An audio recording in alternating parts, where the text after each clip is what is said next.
702. World of Work. And on our World of Work feature today, we're talking about the different styles of leadership, right?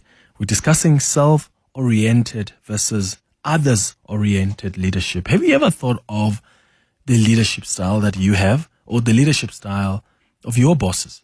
You've got some leaders that are self-oriented, while some leaders are others-oriented. Like self-oriented leaders sort of prioritizes their own needs and goals. They're focusing on personal achievement and advancement, while an others-oriented leader prioritizes the needs and well-being of their team.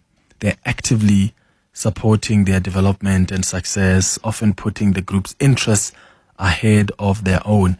And neither of these leadership styles is wrong. But what kind of leader are you? And what kind of leader do you prefer? Share your thoughts with us on 011-883-0702. WhatsApp's on 072-702-1702. Dr. Sharon Munyaka is an industrial psychologist joining us on the line. Dr. Munyaka, thank you for making time. Good morning. Good morning, and good morning to your listeners.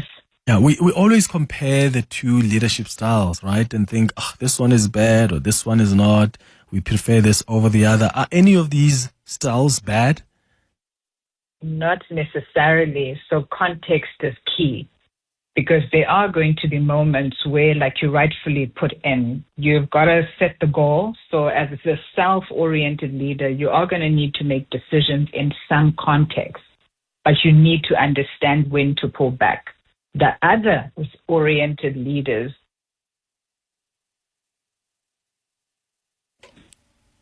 sorry, Dr. Munyaka. Understanding what is required. Oh, sorry, we lost you there. Please, can you just repeat when you said the other-oriented leader? The other-oriented leader, there's a context where you need collaboration and to consult with people. So it's not going to be a one or the other. Context is important. I see. And what about organizational benefit from, like, let's take a self-centered leader and an others-focused leader? What are the benefits for an organization? So your self-centered leader is going to generally be highly driven. They're going to usually be confident. They're willing to make the tough call without hesitation. So as an organization, you want someone who's decisive, especially if you think about your high-stakes environment. It's fast-paced, there's crisis. You want a leader like that. Now, the other reality is you also want to consider the well-being. You want the well-being of staff. So while you have this leader who's decisive in a competitive environment, they're pushing, they're getting stuff done, it's at what cost? Yeah. So in your experience, the staff members, the employees, what do they respond better to? Like, what kind of leadership do they respond better to? Or does it depend on the context, on the organization? Because there are people who, are going to want to be consulted. There are people who just say, just take decisions. You are a leader. There's a reason you are there at the top. So which one, in your experience, do most people respond better at? As humans, we are so complex. I find in some teams, they like to be led. They want a leader who shows them what needs to be done, who is very clear in terms of their instructions. Then you find... Dr. Munyaka, I'm going to put you back to the producer. Something is wrong with that line, because it's perfect, but it keeps disappearing here and there. So we're gonna try to establish that line with Dr. Munyaka. In the meantime, let's take a quick ad break. It's 18 minutes after 11 o'clock. Please share your thoughts with us as well. What kind of leader do you prefer? Because you've got leaders that are self-oriented. You've got leaders that are others-oriented. I know some people get frustrated when they are constantly consulted about things that they think they don't need to be consulted about. But I know of people who say, but why is this leader always taking decisions without talking to us? And to Dr. Munyaka's point, we are so complex as human beings that sometimes we may prefer this leadership style and tomorrow we prefer a different leadership style. And we are one person. So that's what makes it complex. What do you prefer? And what kind of leader are you? give us a call or send a WhatsApp voice note. 702. World of Work. 22 minutes after 11 o'clock, we're talking about different styles of leadership in the workplace on our World of Work feature this morning. You've got self-oriented leaders, you've got others-oriented kind of leadership style. Which one do you prefer? Which one are you? Dr. Sharon Munyaka is an industrial psychologist on the line to us.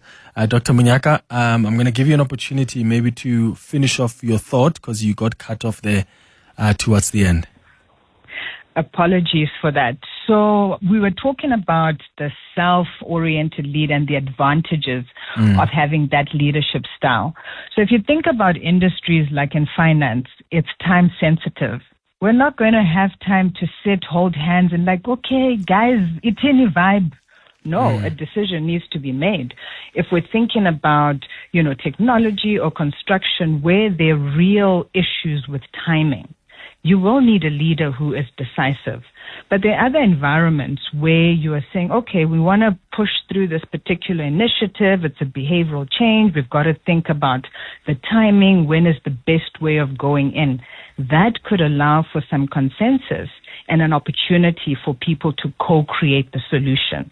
So again, context. What are the disadvantages of both of them?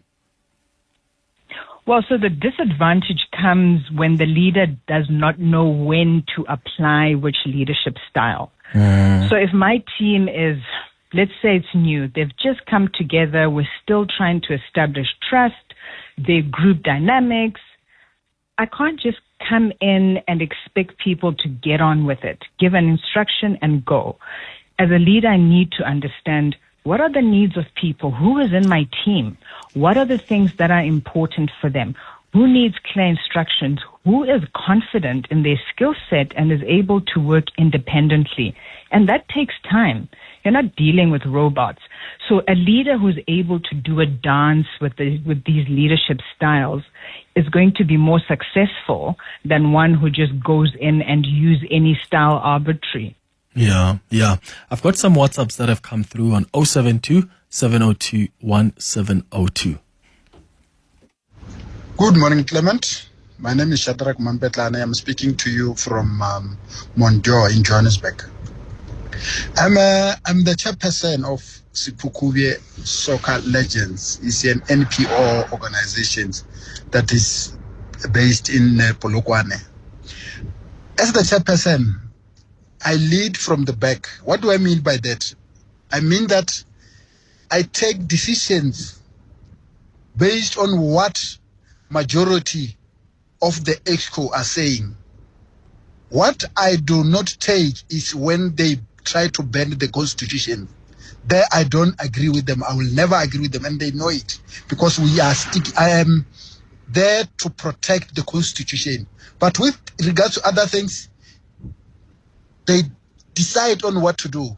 I can disagree with them, we'll debate, but at the end of the day, if what they are saying, the majority of them agree on that, then I will just implement it without any hesitation. Thank you so much, Clement. Bye. Thanks to you. So you take your lead from EXCO. Tsepo, you are in 4 ways. What are your thoughts? Good morning. Morning, Clement. Are you well? Good. How are you? I'm good, thanks. To be honest, like Doctor said, I think the most important thing is for the leader to know when to use which style. Do you know what I mean? But what I believe is that the leader that makes their own decision is I favor them more because yes, you do need advice and other people to give you their opinion because you can't cover, everything on your own. But if you're not a leader that can't make decisions on your own, especially when it's crunch time, it's not good. Because I don't want to make an example about our president, but sometimes I feel like if he just said yes or no. Yes, no. Sometimes you just have to, and you have to be a strong enough person to take the fall. That's why you're there. Yeah. Yeah. Hey, yeah, got it, Sapa. Thank you so much for your thoughts. I'll get Dr. Munyaka to respond to some of your sentiments. Here's a WhatsApp that's also come through. Hi, Clement. on the note of leadership, I believe that I genuinely prefer somebody who's able to absorb pressure from up and be able to ease it off into the team, because as the psychologist stated, that we are very complex human beings. We are very complex as human beings, rather. And I personally found that within my field, my leadership has worked in a sense of giving people accountability, responsibility, and showing them that when certain things happen, these are the results, as opposed to consistently be pushing.